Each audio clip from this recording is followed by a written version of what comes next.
Alors, que dirais-tu à ceux qui pensent que l'ajout de personnes est un système pyramidal? Que dirais-tu à quelqu'un qui ne comprend pas que la blockchain est en train d'être construite sur la base de confiance? Que si les gens de confiance pour nous individuellement, nous ne pouvons pas les inviter, nous sommes en train de réduire le niveau de confiance donc à la chose. Donc, merci pour la question.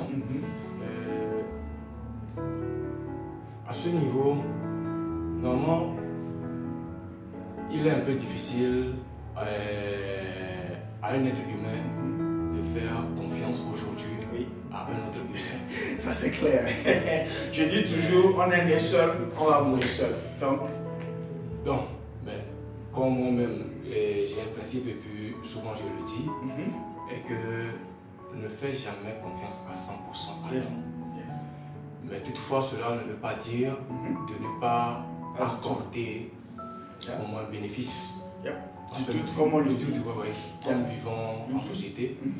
Donc, le mieux, d'abord, lorsque vous faites venir une personne, ou bien vous inscrivez une personne, vous contribuez à l'évolution de la blockchain.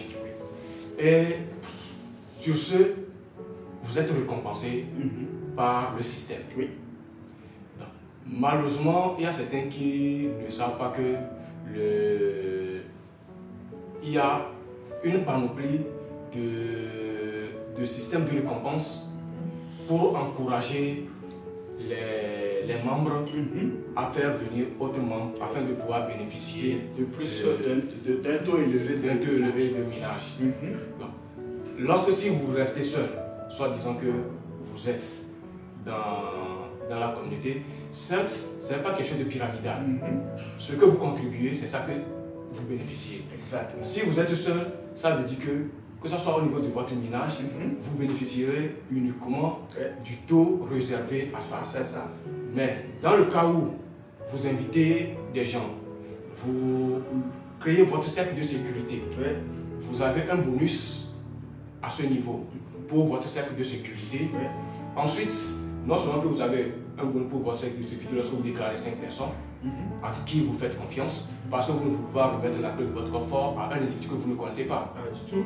Donc, ça, raison pour laquelle, c'est pour pouvoir sécuriser aussi la blockchain et nous-mêmes aussi.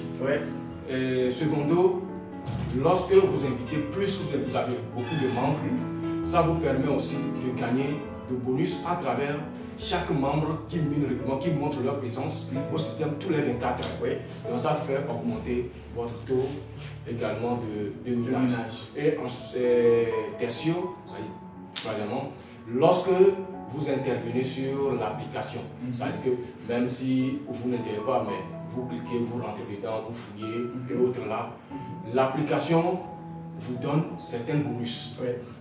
Des raisons pour lesquelles, lorsque vous allez sur au niveau de... Sinon, les récompenses, tout a été expliqué dans Mainnet. Et vous allez voir tout récemment les récapitulatifs d'une vidéo est sortie par la Core Team et pour pouvoir expliquer les différentes manières dont nous pouvons contribuer à ce que le projet non seulement puisse grandir, mais aussi à nous aussi de pouvoir en bénéficier, de tirer une part de ce projet. Exactement. Non, je pense que c'est une explication quand même qui aide à comprendre comment je vais le positionner, qui aide à comprendre la force du donneur-recevoir. D'accord? Donc, nous donnons de notre temps pour que la blockchain soit montée. Pendant que nous donnons de ce temps-là, ce qui vient en retour, c'est les compensations de la cagnotte, d'accord, qui va donc à chacun des membres, qui sont donc en fonction de la communauté. Voilà. En fonction des contributions, ça c'est important de le préciser, parce que moi par exemple, je suis membre candidat pour le node, et vous savez comment les nodes sont très importants, c'est les validateurs des transactions. Donc, quelqu'un qui utilise donc, le minage et contribue au niveau du node, c'est pas la même chose. C'est pour ça qu'il précise en fonction des contributions.